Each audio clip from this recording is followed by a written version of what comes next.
¿Y si os digo que existe la posibilidad de ser felices? Y para ello solo tendríais que hablar una lengua. Pues quizás os estaría mintiendo, pero para saberlo tendréis que quedaros hasta el final del vídeo. La idea es real. Ahora, que vayas a ser feliz o no, ya entraríamos en cuestiones filosóficas. ¿Creéis que existe realmente la felicidad? ¿Sois felices? Hola, buenas tardes. Bueno, pues alguien se inventó esta lengua de la felicidad. ¿Será el Esperanto? Hoy vamos a hablar de lenguas artificiales. Esto está súper de moda, aunque ahora se las prefiere llamar conlangs, de Constructed Languages. Bueno, pues en el siglo XVIII se inventó el solresol.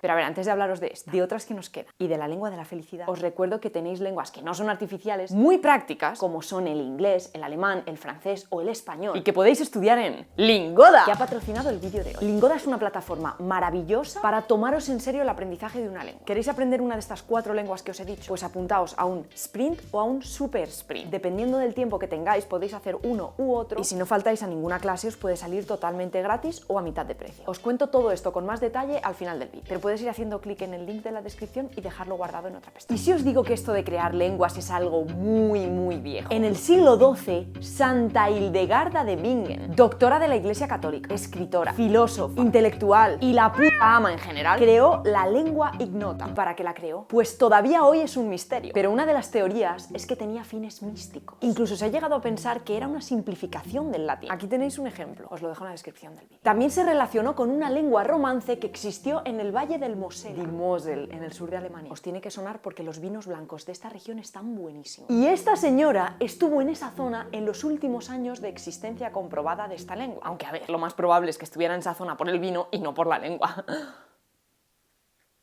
Luego, en el siglo XVII, Descartes teorizó sobre una lengua. No he encontrado ningún ejemplo, pero se sabe que era de carácter lógico y filosófico. Y después, en el siglo XVIII, se inventó el solresol.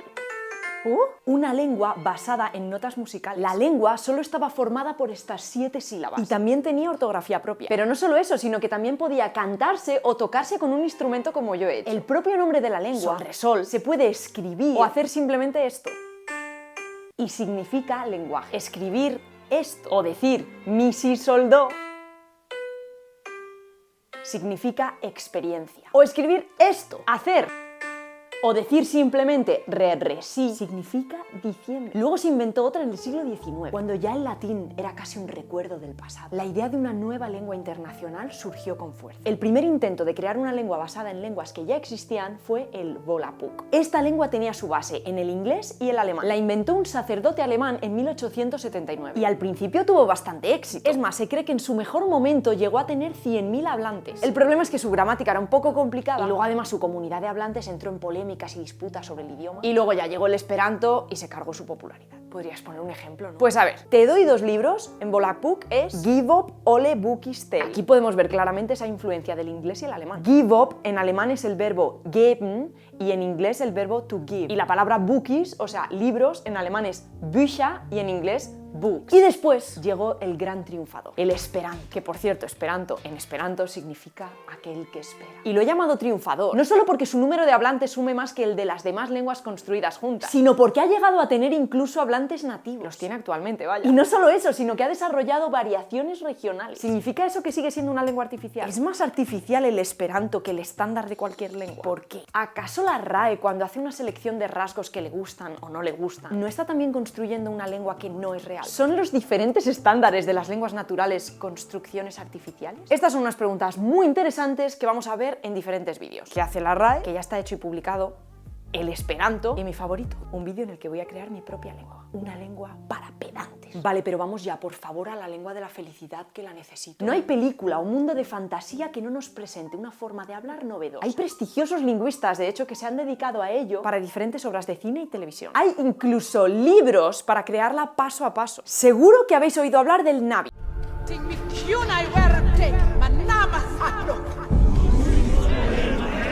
Del Validio. Zadrizes buzdaris daor. Traji valere. Nige daineres gel masmo entra gerio lentrat. En Valeria wepoana garexan. También tenemos el Parcel.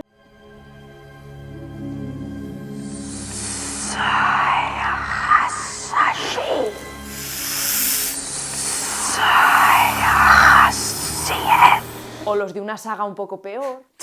perdón, el Quenya y el Sindarin, los dos idiomas más famosos de Tolkien en El Señor de los Anillos. Todo el mundo sabía qué saga era. Bueno, vale. Nele Terain, Dan Carmenig, Aragorn, Nedim Dagor, Hen Urir Othari. Pues todas estas lenguas fueron creadas por y para obras literarias, y por eso se consideran lenguas artificiales artísticas. Porque, a ver, no todas las lenguas construidas son iguales. Se pueden dividir en tres grandes grupos: las artísticas, las comunicativas y las filosóficas. Pero también pueden ser lenguas a priori y a posteriori. Las a priori no se basan en el vocabulario de lenguas naturales. A ver, yo lo entiendo como que son lenguas que se van a priori, o sea, al principio, antes de que se desarrolle una lengua, y entonces no se dejan influenciar por el vocabulario de ninguno. Sin embargo, las a posteriori se van después de que se haya creado cualquier lengua y sí se dejan influenciar por ella. Me parece una analogía malísima. Bueno, a alguien le habrá servido. El Quenya y el Sindarin son dos lenguas a priori, por ejemplo. Pero a ver, esto no significa que Tolkien no tomara inspiración de lenguas reales. Él mismo reconoció usar dos de sus lenguas favoritas como inspiración para crear sus dos idiomas más desarrollados. El finlandés influyó más en el Quenya, mientras que el galés influyó más en el Sindarin. Pero estas lenguas artísticas como el Sindarin no se consideran al mismo nivel que el esperanto. A ver, no se engloban en la misma categoría porque no tienen fines iguales. Las lenguas artísticas no pretenden ser medios de comunicación más allá que para los personajes del mundo para el que han sido creadas. Solo se conciben dentro de una obra artística, normalmente narrativa, ya sea una película, un libro, una serie. ¿Y el esperanto qué sería? Estaría dentro de la categoría de lenguas comunicativas, que sí son lenguas creadas para la comunicación humana. Pero también hay muchísimas lenguas comunicativas. Hay dos que son las que más destacan por su uso: el esperanto y la interlingua. El nombre de mi otro canal de YouTube, Liga Románica, está en interlingua, por ejemplo, por eso no tiene tilde. Y la de la felicidad. Vale, ya llegamos ahí. El otro grupo que teníamos eran las filosóficas. Estas lenguas son en cierto modo conceptuales, creadas para demostrar o representar un propósito o valor. Aquí está, por ejemplo, el Itquil, una lengua construida con el fin de expresar niveles más profundos de la cognición humana. A ver, pon algún ejemplo de esto que no me lo imagino. Aukras, ikuta, okvoya, no helkwa, palshi, aukwakshulnam. La verdad es que no tengo ni idea de cómo se lee. Pero esta frase tan corta nos estaría transmitiendo la idea imaginaria de una mujer desnuda en el medio de una escalera, y cada paso hacia abajo, cada movimiento corporal, se combina con una estela tridimensional que hay detrás de ella. Todo esto forma algo atemporal que supuestamente se considera intelectual, emocional y estético. Vamos, todo eso en esa frase. A mí me agobiaría bastante esta lengua. Súper intensa. ¿A quién se le ocurrió? La lengua fue creada por John Quijada en 1978, aunque este señor no ha dejado de trabajar en ella en ningún momento. Ha hecho 3 revisiones importantes y la cuarta versión de esta lengua está planteada para este mismo año, 2023. Es una lengua extremadamente difícil, con muchísimos sonidos y morfemas, y su principal objetivo es ser concisa, eliminando el alto grado de ambigüedad que puede haber en las lenguas naturales. Su autor pretende demostrar que en el Itquil es posible transmitir un mensaje claro, que no conlleve ningún error de interpretación o comprensión, y con muchas menos palabras que otras lenguas. Por eso mismo, el propio nombre del idioma significa representación hipotética de un lenguaje. El sistema de escritura también es complejísimo. Tiene alrededor de 3.600 caracteres morfofonéticos. Es decir, que algunos representan morfemas y otros sonidos. Por ejemplo, pues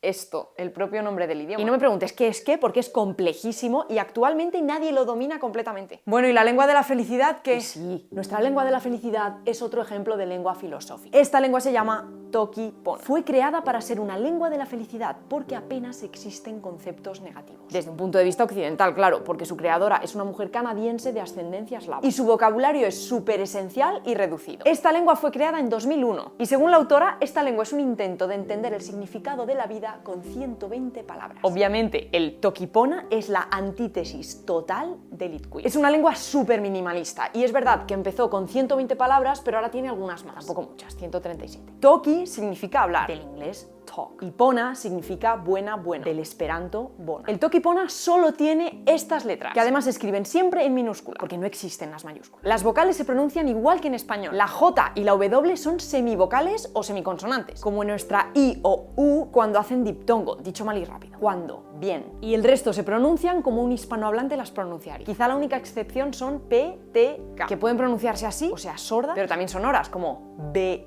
D, G. Lo mismo es y lo mismo va. Los pronombres pueden funcionar también como posesivos. Por ejemplo, mi significa yo. Y mamá, mi significa mi madre o mi padre, porque mamá es madre o padre, indistintamente. Y si ponemos ese pronombre detrás de un sustantivo, pasa a ser un posesivo. Entonces, mi mamá sería yo mamá, como que yo soy madre. Mientras que mamá, mi sería mi madre. Exacto. Además, no existen los tiempos verbales. ¿Cómo vamos a entender el tiempo? Por el contexto. Simplemente vamos a añadir palabras como antes, ayer, mañana, la semana pasada, el año que viene. Pero vamos, que esto pasa en muchas lenguas naturales también, sin ir más lejos en el malayo. Aunque bueno, un poco lejos sí tenemos que ir, la verdad. Los verbos pueden ser simplemente sustantivos haciendo de verbo. Y esto tampoco es tan raro. En inglés pasa mucho. Espera. Como drink, que es beber y bebida. Exacto. Y en Toquipona, para saber que es un verbo, se le añade la partícula li delante. Yanguagua li pali etomo. Una persona fuerte construye una casa. El verbo es pali porque tiene li delante. Pero claro, como hay tan pocas palabras, el significado de cada una es amplísimo. Por ejemplo, el verbo yo significa tener, llevar, cargar, mantener, aguantar. Ma significa tierra, exterior, campo, territorio. Pero ¿y entonces por qué es la lengua de la felicidad? Porque como se pueden hacer frases súper ambiguas, tú las interpretas como quieres. Y las puedes interpretar siempre como más te convenga a ti. Pero claro, podría pasar todo lo contrario también y convertirse en la lengua de la pesadilla. Es la lengua de la felicidad porque así le salió del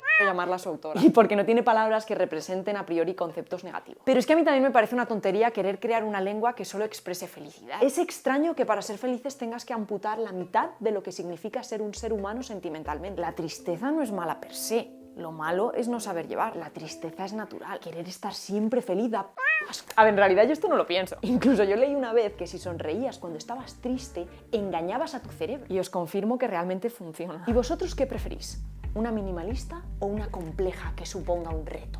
Aunque para reto, el que podéis hacer con Lingoda.